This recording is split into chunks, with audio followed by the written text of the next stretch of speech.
भइसकेको अवस्थामा ढिलै भए पनि अहिले आयो भन्ने जुन आशयमा यहाँहरूले राख्नुभयो त्यसको लागि म स्वागत गर्न चाहन्छु। मान्यज्यूहरूले यसको कार्यान्वयनको पाटोबारे केही जिज्ञासा राख्नुभएको छ। त्यसप्रति विधेयक ड्राफ्ट गर्दादेखि नै हाम्रा कर्मचारी साथीहरू, विज्ञहरू, हाम्रो नेपालका कम्पिटेन्ट अथोरिटिजहरू सबै एकदम सचेत रहेको, सजग रहेको, यो वर्षौँदेखि बहसमा ल्याएर यसलाई माझ्दै परिष्कृत गर्दै लिएर आएको हुनाले सम्भावित जोखिमहरू, यसका पिटफल्सहरूबारे विधेयकले राम्रो सचेतना राखेको छ। यसमा विकास वित्त विज्ञहरू, कानुन विज्ञहरू, अर्थ मन्त्रालयका पदाधिकारीहरू सबैको एउटा संयुक्त प्रयास र नेपाल राष्ट्र बैंक, धितोपत्र बोर्ड, बीमा प्राधिकरण, बैंक, वित्तीय संस्था, विकास साझेदार, निजी क्षेत्र सबैसँगको सबै आयामहरू समेटेर यहाँ चाहिँ यसको प्रतिफललाई कसरी अधिकतम बनाउने र यसबाट आउन सक्ने जोखिमहरू वा कमजोरीहरूलाई कसरी न्यूनीकरण गर्ने भन्ने बारे सुरुमा असाध्यै रिस्क अभर्स ढङ्गले यसलाई चाहिँ लिएर आइएको छ। यहाँहरूले त्यसमा आश्वस्त हुन पनि म विनम्र अनुरोध गर्दछु। अर्को विषय प्रतिफलको समन्यायिक वितरण र अलिकति यसको विकास दार्शनिक पाटोबारे पनि केही मान्य सांसदज्यूहरूले सुझाव दिनुभएको छ। त्यसलाई पनि हामीले सकारात्मक ढङ्गले चाहिँ ग्रहण गर्नुपर्ने नै हुन्छ। अहिलेलाई हामीले कल्पना गरेको लगानीका क्षेत्रहरू ठुला पूर्वाधारहरू नै हुन् जुन नियमित राजस्वका स्रोत वा वैदेशिक अनुदान इभन ऋणहरूबाट पनि सम्भव नभइरहेको अवस्थामा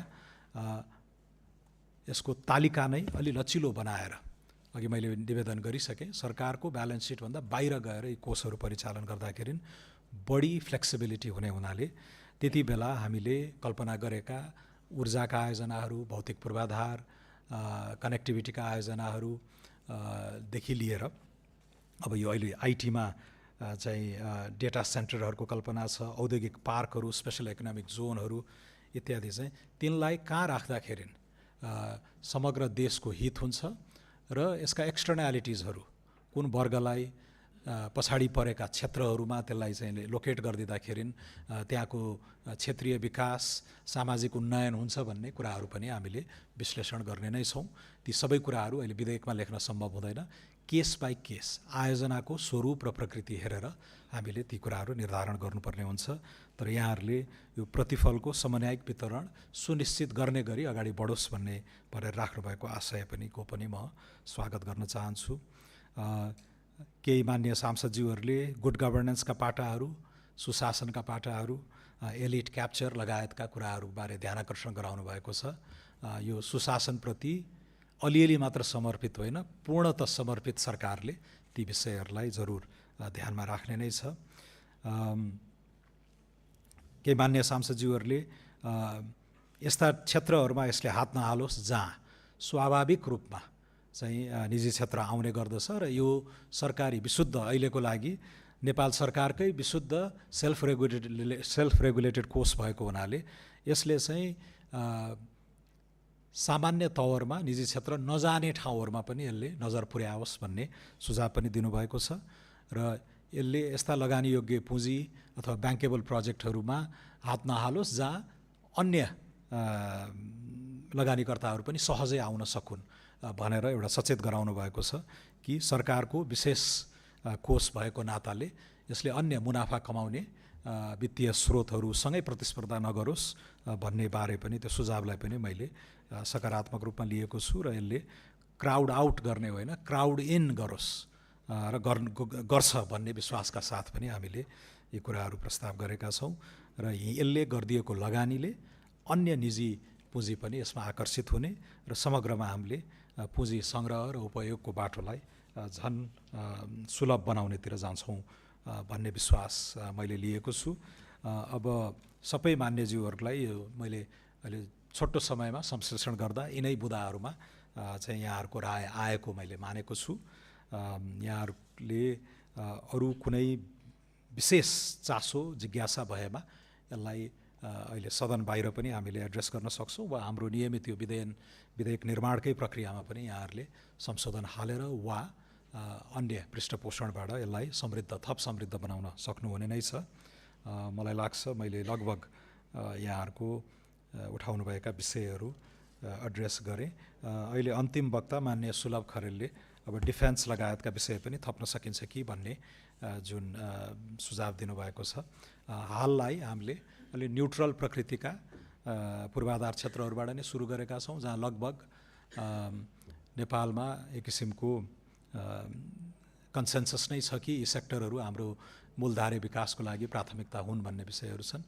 यहाँहरूले अलिकति रणनीतिक क्षेत्रहरूमा पनि यसलाई चाहिँ विचार गर्न सकिन्छ कि भन्ने सुझाव दिनुभएको छ। त्यसलाई यो कोषको परिकल्पना पनि के छ भने कालान्तरमा नेपाल सरकार यसबाट डाइभेस्ट नै गर्ने हो।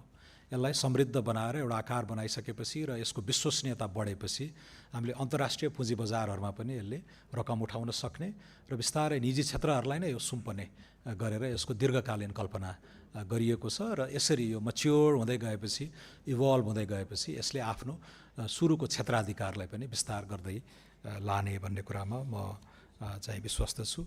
आजका लागि अब यी कुरा प्रारम्भ गर्नका लागि लामो समयसम्म बहस गरिरहेको विषय, तर अब चाहिँ हामी मूर्त रूप दिएर यसै बजेटमै पनि यो कोष सम्मानित सदनले स्वीकार गरेर यसलाई ऐनको स्वरूपमा परिणत गरेपछि यसलाई तुरुन्तै हामी नयाँ आर्थिक वर्षमा सञ्चालनमै लाने गरेर नेपाल सरकारको करिब 25 अर्बको कमिटमेन्ट छ र 51% को कमिटमेन्ट छ। 25 अर्बको चुक्ता पुँजीको कल्पना गरिएको छ। यसको अथोराइज्ड क्यापिटल करिब 1 खर्ब रुपैयाँ छ र सुरुमा हामीले अर्थ मन्त्रालय अथवा नेपाल सरकारका तर्फबाट अर्थ मन्त्रालयको रिप्रेजेन्ट गरेर 51% र हाम्रा ठुला चाहिँ इन्स्टिट्युसनल फन्डहरू यो कर्मचारी सञ्चय कोष, नागरिक लगानी कोष, सामाजिक सुरक्षा कोषहरूबाट 25% र नेपालकै ठुला लाइफ र नन लाइफ बिमा कम्पनीहरूबाट 24%। सुरुमा चाहिँ हामीले पुँजी जुटाएर अनि यसलाई लगानीका क्षेत्रहरूमा लान्छौँ र यसमा मान्य तोसीमा कार्कीले मनी मात्र होइन माइन्डमा पनि विविधीकरण होस् भन्ने खालको आशय राख्नु भएको थियो।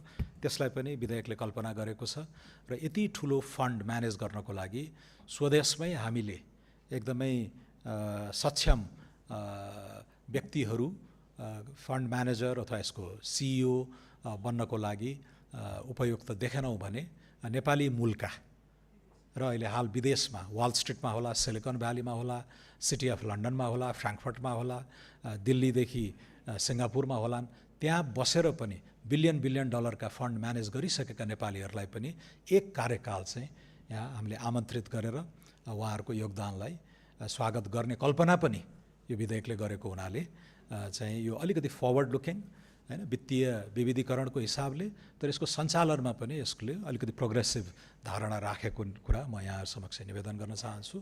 अन्तिममा यो विधेयक अघिल्लो संसदमा नै पेश भएको र यसलाई धेरै घनीभूत ढङ्गले अघिल्लो संसदको अर्थ समितिमा पनि व्यापक छलफल भएको, म स्वयं तत्कालीन प्रतिपक्षी सांसद हुँदा यसमा इनपुट दिन पनि पाएको, त्यस मानेमा यो लामो छलफलबाट खारिँदै माझिँदै यो अवस्थामा आइसकेको हुनाले यसलाई शीघ्र पास गर्न सकियो भने चाहिँ आगामी बजेटमै यसको कार्यान्वयन भएको हामी सबैले देख्न सक्थ्यौँ भन्ने कुरा सम्मानित सदन समक्ष पनि निवेदन गर्दै म बिदा हुन्छु। हस्त धन्यवाद।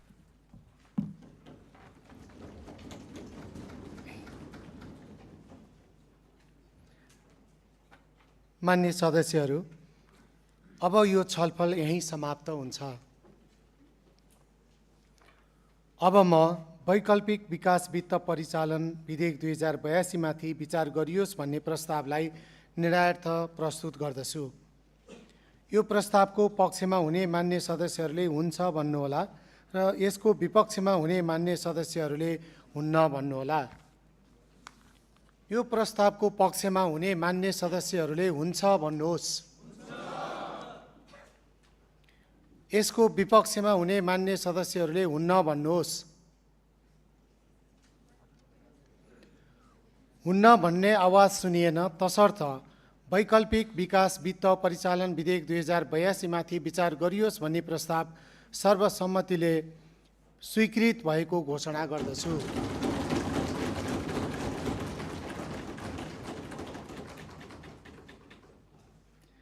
मान्य सदस्यहरू, वैकल्पिक विकास वित्त परिचालन विधेयक 2082 माथि प्रतिनिधि सभा नियमावली 2079 को नियम 112 बमोजिम संशोधन पेश गर्न चाहनुहुने मान्य सदस्यहरूले विधेयक शाखा, प्रतिनिधि सभा, सङ्घीय संसद